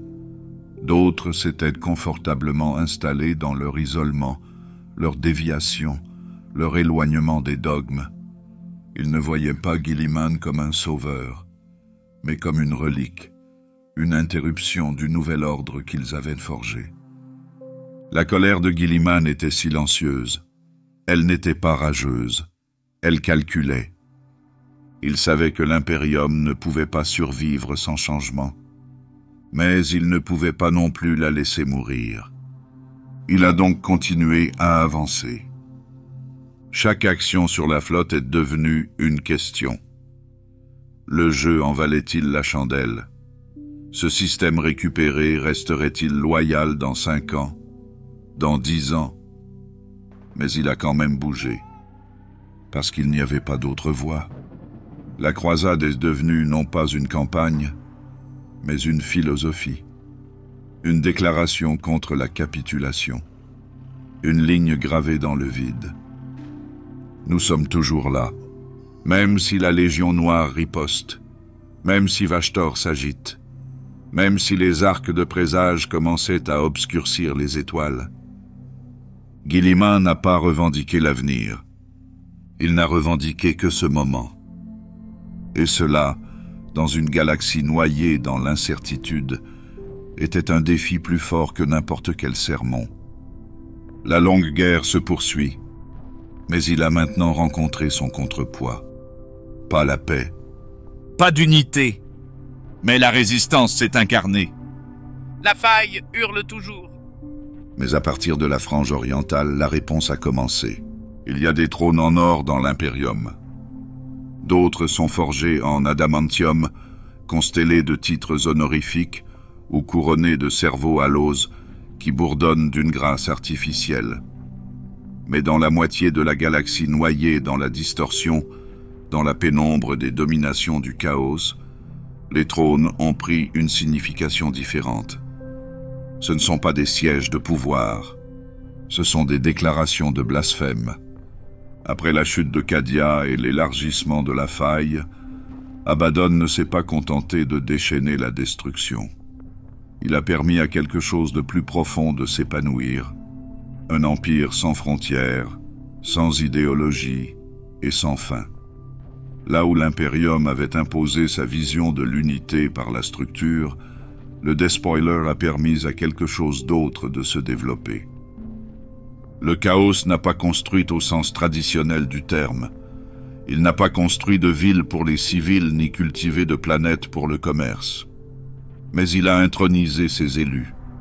Les seigneurs de la ruine, champions touchés par l'œil, commencèrent à revendiquer des fragments de réalité et d'irréalité.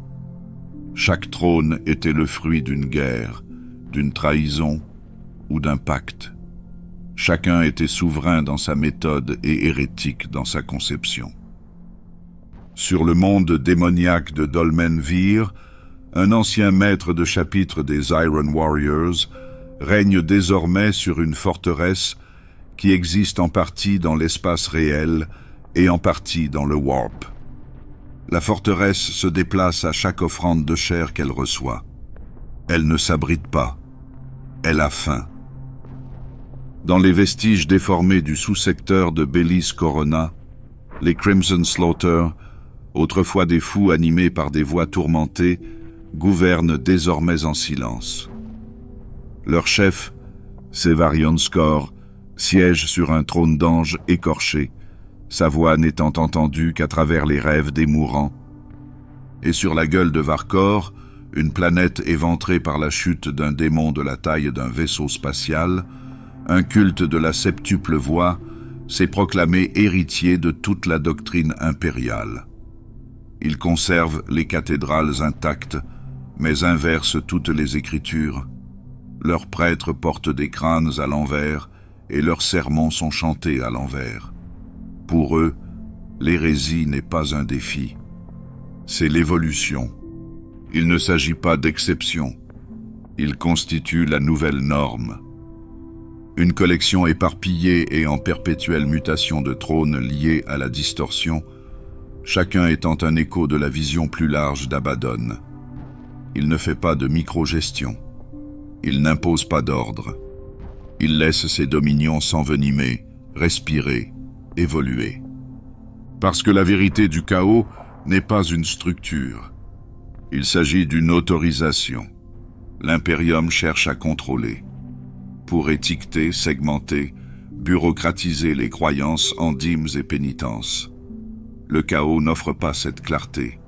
Il n'offre que le pouvoir. Et lorsque le pouvoir règne sans contexte, les trônes s'élèvent. Même parmi ceux qui servent directement Abaddon, la hiérarchie s'est estompée. La Légion Noire elle-même n'est plus une force unique, mais un réseau d'entités alignées. Chaque groupe de combat n'est pas lié par l'obéissance, mais par un objectif commun. Ils l'appellent toujours War Master. Mais ce n'est pas un grade, c'est une gravité. Et dans ce modèle, les trônes liés à la chaîne se multiplient, parce que tout seigneur de guerre qui perdure assez longtemps devient roi. Chaque prince démon devient un phare pour les autres. Abaddon est devenu l'architecte d'une constellation, pas d'une capitale. Et c'est précisément ce qui rend sa domination si difficile à détruire. L'Imperium peut raser des villes, il peut bombarder des mondes, il peut purifier. Mais comment tuer un système qui prospère dans la fragmentation? Les trônes du chaos ne sont pas des symboles de domination, ce sont les symptômes d'une liberté poussée à l'extrême. Ils ne grandissent pas dans le triomphe, mais dans le désespoir. Et l'Imperium a été riche en désespoir. La croisade de Guilliman se poursuit, certes, mais il sait que pour chaque monde reconquis, 2 autres tombent dans l'ombre. Pas toujours à la guerre, parfois à la séduction, parfois à la logique du désespoir. Dans ces lieux, les trônes ne déclarent pas la rébellion. Ils déclarent un avenir. Il est sculpté à partir de la douleur, de la mémoire et de l'absence enivrante de surveillance. Même les agents de l'Inquisition admettent aujourd'hui, à voix basse, que le chaos a changé. Il n'est plus simplement une menace extérieure. C'est une condition. C'est une atmosphère. Et les trônes sont ces spores. Ils se sont répandus. Ils s'enracinent. Ils couronnent les fous, les désespérés, les élus. Et s'ils ne prétendent pas remplacer le trône d'or, ils font quelque chose de plus insidieux. Ils donnent l'impression que cela n'a pas d'importance. Abaddon ne s'est jamais assis sur un trône. Il marche parmi ceux qui le font. Car pour lui, la guerre n'a jamais été une question d'ascension. Il s'agissait de l'effacement. Et dans une galaxie d'empires en déclin, cette mission se poursuit. Il existe dans la galaxie des pactes qui se passent de mots. Certains sont liés par des rituels, d'autres par le sang. Mais dans la trame, où la forme et la pensée se confondent, les alliances ne sont pas forgées par des traités. Elles se manifestent par le besoin. Par l'alignement non pas des idéaux, mais des intentions. L'intention d'Abaddon n'a jamais été de servir. C'était la fin. Et pour cela, il a cherché une clé. Pas une personne faite de métal ou de langues anciennes, mais un être capable de créer une structure à partir de la folie. Un être non pas de conquête, mais de conception. Cet être s'est présenté sous la forme de Vashtor. Ce n'était pas un démon au sens traditionnel du terme, pas une terreur cornue poussant des cris de guerre depuis un trône de flammes. Vashtor était subtil, un dieu-machine de données et de corruption, un esprit d'innovation transformé en paradoxe. Il n'avait pas faim d'adoration, il avait faim de création, d'architecture jamais conçue, de construction capable de franchir la frontière entre la réalité et le potentiel. Abaddon n'a pas convoqué Vashtor, il l'a invité. Et le pacte qui s'est formé n'est pas celui du prédateur et de la proie, mais celui de l'architecte et du bourreau. Ensemble, ils ont conçu un nouveau moteur de guerre, les arches de l'augure. Pas des navires, au sens classique du terme, pas des forteresses non plus. Il s'agissait de vaisseaux créés à partir des os de Blackstone et d'étoiles mortes. Guidés par une logique corrompue, infusée par la résonance de la distorsion et gravée de symboles plus anciens que le chaos lui-même. Chaque arche portait en elle un but singulier, non pas la destruction, mais la transformation. Abaddon a compris que les défenses de l'Imperium étaient réactives. Elles réagissaient à la présence. Les arches ne se comporteraient pas comme des flottes. Ils se déplaceraient dans la distorsion en empruntant des chemins déjà scellés. Ils ne chasseraient pas des armées, mais des artefacts.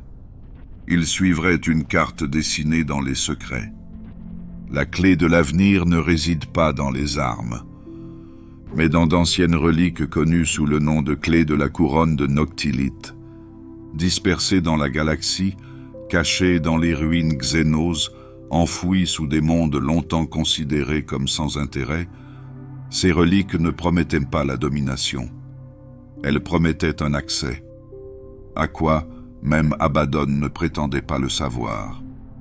Vashtor ne murmurait que ceci. L'Imperium avait enfermé quelque chose.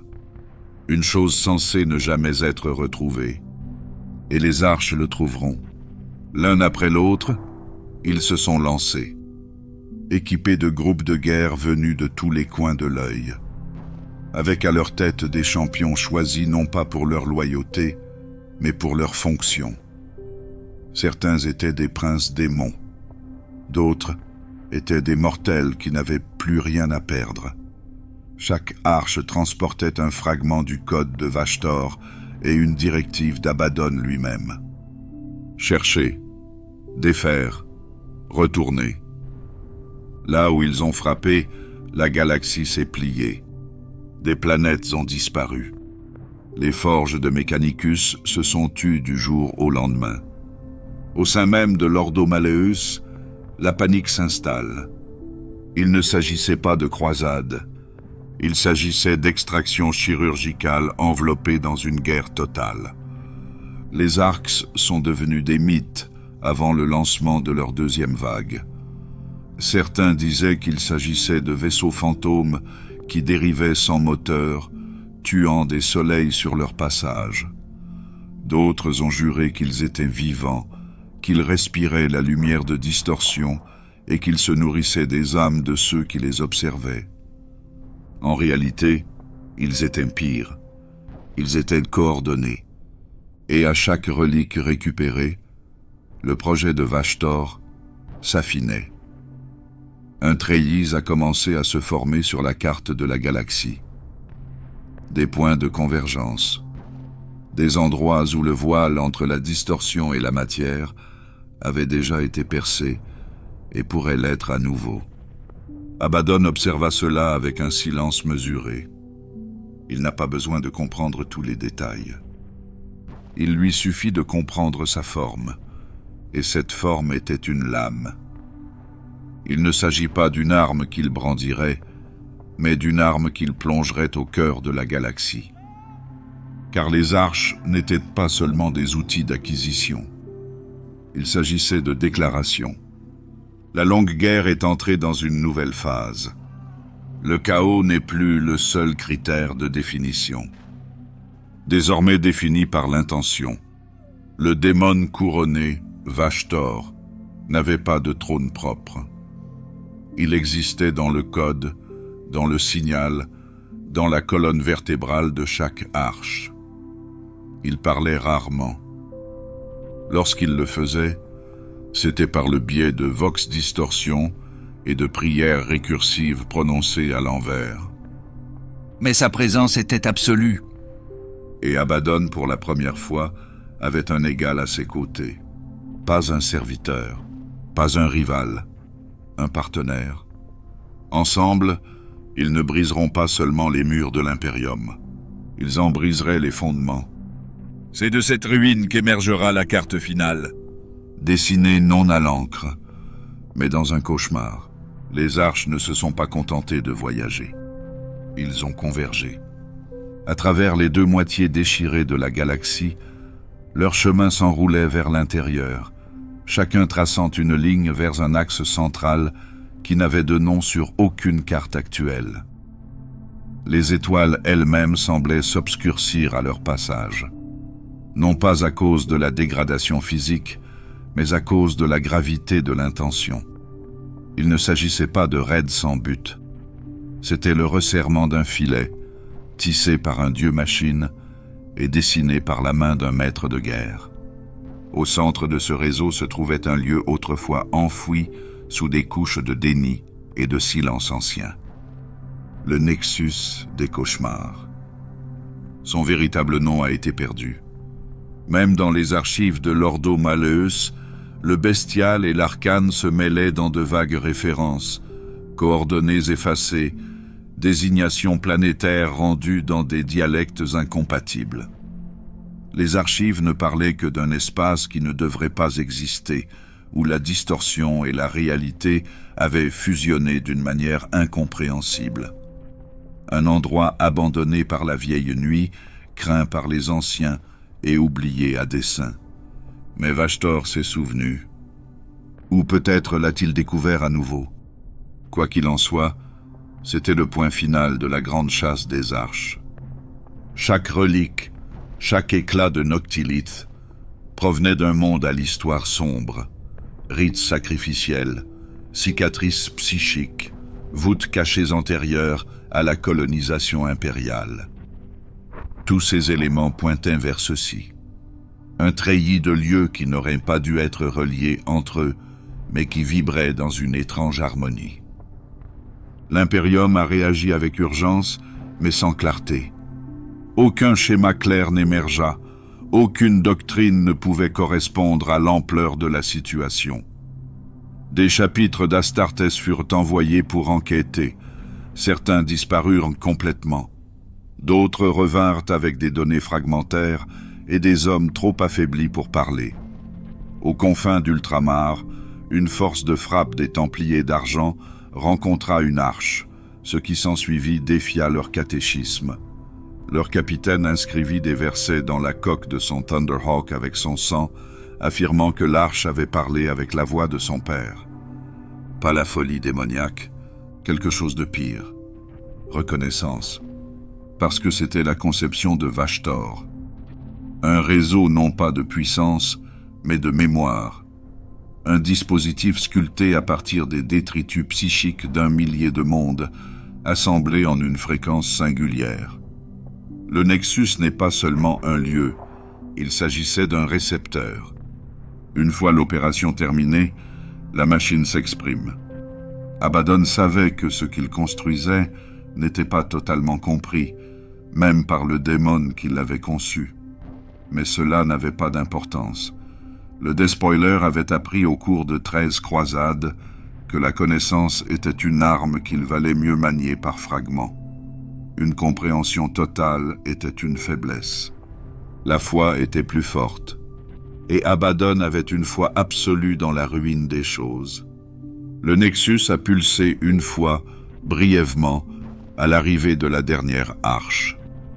Depuis l'orbite, elle ressemblait à une cicatrice, une obscurité laide, enroulée en spirale, en désaccord avec le champ d'étoiles qui l'entourait.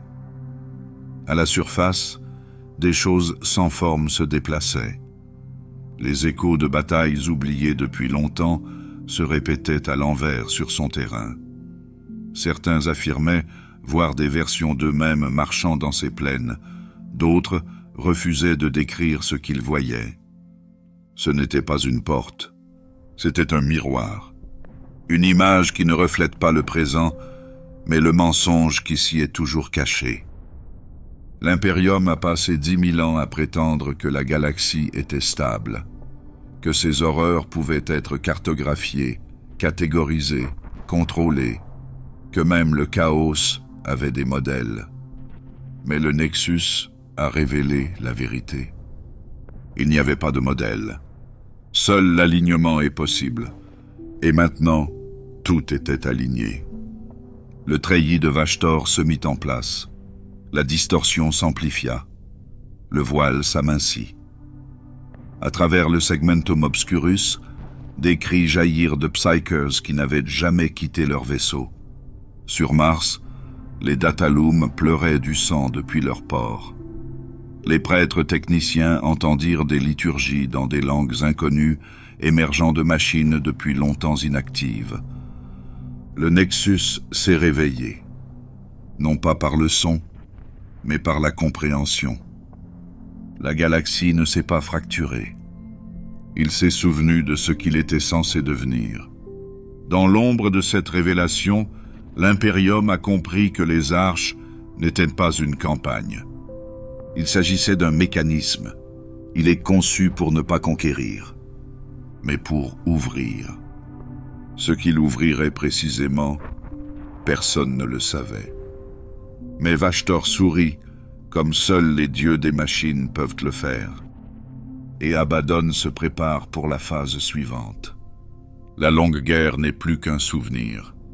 Mais ce n'était pas sans but. Il avait une direction. Et cette direction a conduit au-delà de la victoire, vers la forme finale. Il fut un temps où le titre de maître de guerre était synonyme de servitude. Horus l'a porté le premier au nom de l'unité. Choisi par l'empereur non seulement pour commander, mais aussi pour représenter. Sa chute avait entaché le titre de façon irrémédiable. Pendant 10 000 ans, personne n'osa le revendiquer sans mépris ni ironie. Même parmi les légions traîtresses, le mot était prononcé avec ressentiment, rappelant l'échec déguisé en ambition. Mais Abaddon n'a jamais été Horus. Et sa guerre n'avait rien à voir avec la rébellion. Il s'agissait d'une correction. Il n'a pas hérité du titre. Il l'a remodelé. La 13e croisade avait été son creuset, Cadia son enclume, les arches domaines, le treillis de Vashtor, le Nexus. Chacun d'entre eux était la preuve non seulement de sa puissance, mais aussi de sa vision. Abaddon n'était plus seulement un destructeur. Il n'était plus l'ombre d'un grand homme. Il était devenu l'axe sur lequel la galaxie basculait. Pas parce qu'il a gouverné, mais parce qu'il ne pouvait pas être ignoré. L'Imperium l'appelait toujours Despoiler, mais à présent, il le faisait avec prudence. Chaque gouverneur planétaire, chaque cardinal astral qui murmurait des litanies du haut des chairs de la ruche, prononçait son nom comme s'il craignait qu'il ne lui réponde. Sa présence n'appartenait plus seulement à l'œil de la terreur. Elle s'était métastasée, gravée dans les voies de distorsion, ancrée dans les mythes de mondes qui n'existaient plus. Il n'est plus un chef de guerre. Il s'agissait d'une condition. Guilliman, restauré et implacable, l'avait compris. La croisade Indomitus s'était arrêtée non pas à cause d'une défaite, mais à cause d'une perte de vitesse. Chaque acte de reconquête se heurtait à une fracture plus profonde. Chaque monde libéré découvrait des cicatrices trop anciennes pour être guéries. Et en marge de chaque conflit, le même symbole, noir et or, apparaissait sans invitation, sans explication. Abaddon ne cherche plus à gagner des batailles. Il a cherché à rendre les batailles insignifiantes.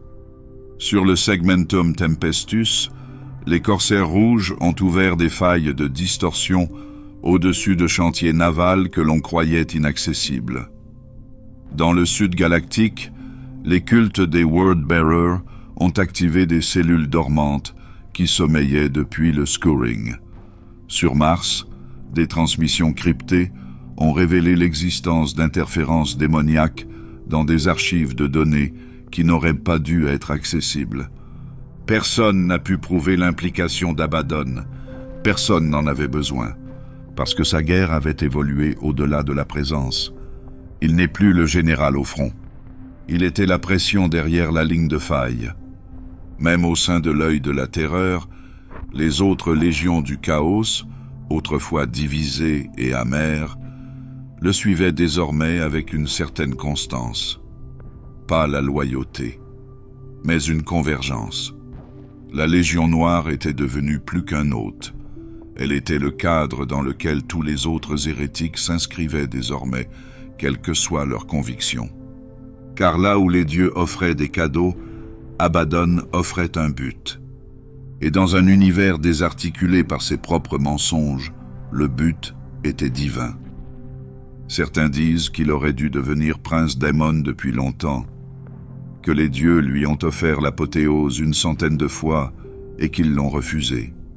D'autres murmurent qu'il l'est déjà, que Drachnien lui murmure des vérités qui ne sont pas destinées aux mortels, que la frontière entre l'homme et le mythe a déjà été franchie.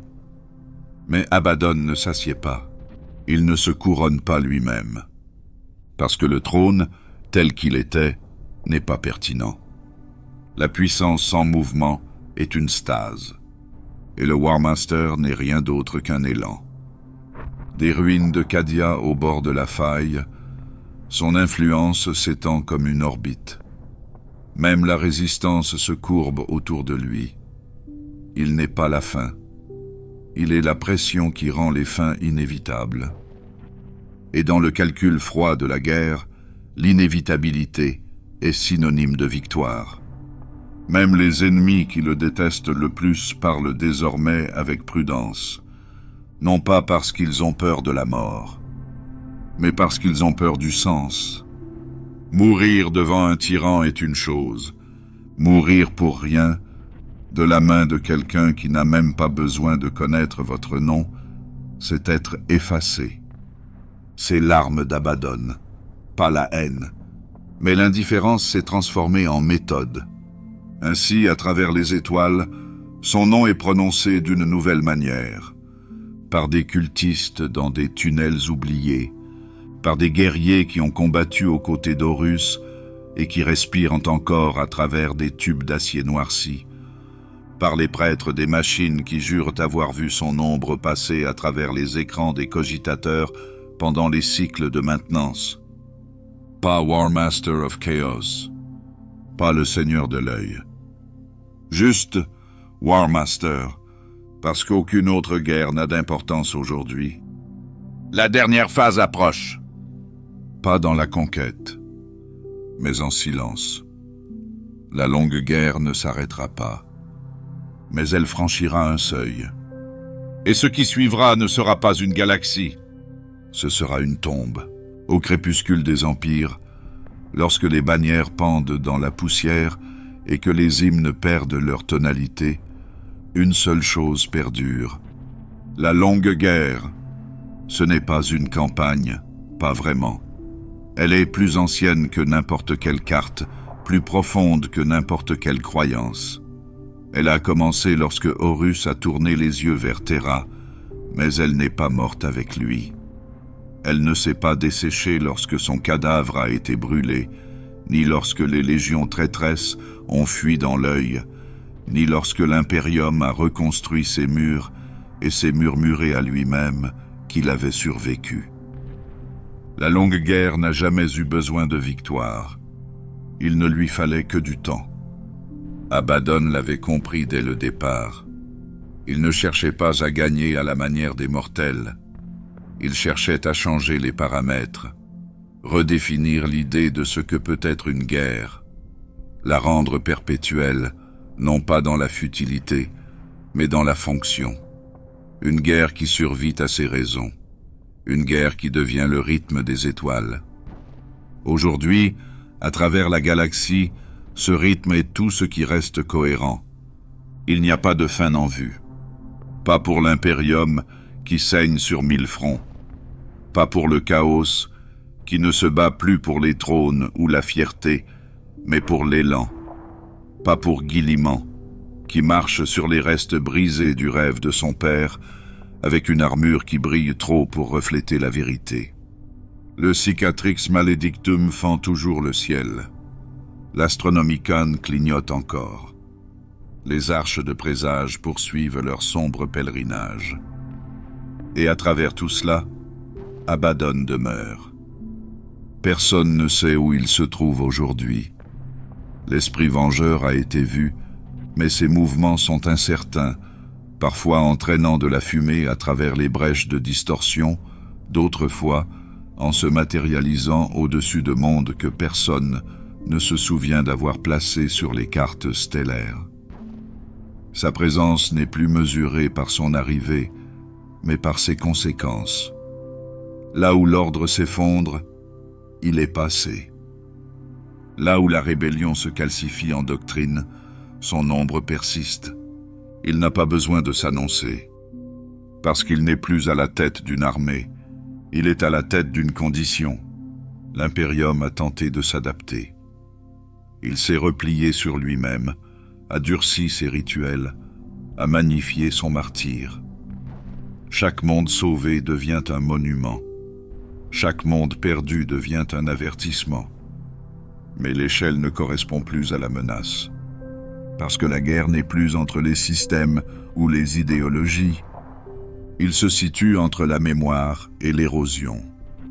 Chaque cathédrale restaurée doit être défendue à nouveau en quelques jours. Chaque relique sauvée devient une balise pour la folie. La galaxie ne guérit pas. Elle est durable. L'Adeptus Astartes, autrefois légendaire, se déploie aujourd'hui en désespoir de cause. La garde se bat non pas pour la victoire, mais pour la pertinence. Même l'Adeptus Mechanicus commence à se fracturer, alors que les différents mondes forgés poursuivent des vérités divergentes, certains vers l'innovation, d'autres vers l'oubli. Il y a des victoires, oui, mais ils n'ont plus l'impression d'être des gains. Quelques instants seulement, des fenêtres de clarté avant le retour de la tempête, et le chaos ne s'estompe pas. Il mute. Il réapparaît sous de nouvelles formes, portant de nouveaux masques, marchant dans de nouvelles salles de pouvoir, non pas en tant que démon, mais sous forme d'idées, sous forme de système, comme des murmures enfouis dans des prières, attendant d'être mal interprétés. Abaddon n'a pas besoin de gagner. Il n'a qu'à continuer, parce que chaque décennie qui passe fait ressembler un peu plus l'Impérium à ce qu'il a juré de détruire. Chaque acte de désespoir rend plus ténue la frontière entre loyauté et hérésie. Chaque test de pureté devient un couteau brandi contre un miroir. La longue guerre s'en nourrit, pas avec la faim, mais avec patience. Et dans cette patience, il y a une fatalité. Non pas que l'Impérium tombera, mais qu'il devienne autre chose, quelque chose de méconnaissable. Et alors Abaddon n'aura pas à le détruire. Il se contentera de la regarder se mettre d'accord avec lui. Il y a un moment avant le sommeil, quand la pensée ralentit et que le silence s'infiltre dans les recoins de la raison. C'est là que réside la longue guerre, pas dans le bruit. Mais en pause! C'est le bourdonnement sous l'électricité statique, le souffle entre les avertissements, le calme qui suit le cri. Et cela ne s'arrêtera pas. Parce qu'il ne le veut pas, il ne demande qu'à rester.